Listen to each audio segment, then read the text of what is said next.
Dalam dunia MotoGP, ban basah dirancang khusus untuk menghadapi lintasan yang diguyur hujan.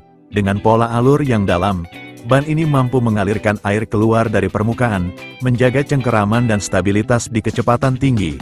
Kompon karet yang lebih lunak membantu ban tetap hangat di suhu rendah, namun cepat aus saat lintasan mulai mengering. Karena itu, penggunaan ban basah selalu menjadi keputusan strategis, antara mempertahankan grip, atau mengambil risiko demi kecepatan. Di MotoGP, setiap tetes hujan bisa mengubah jalannya balapan.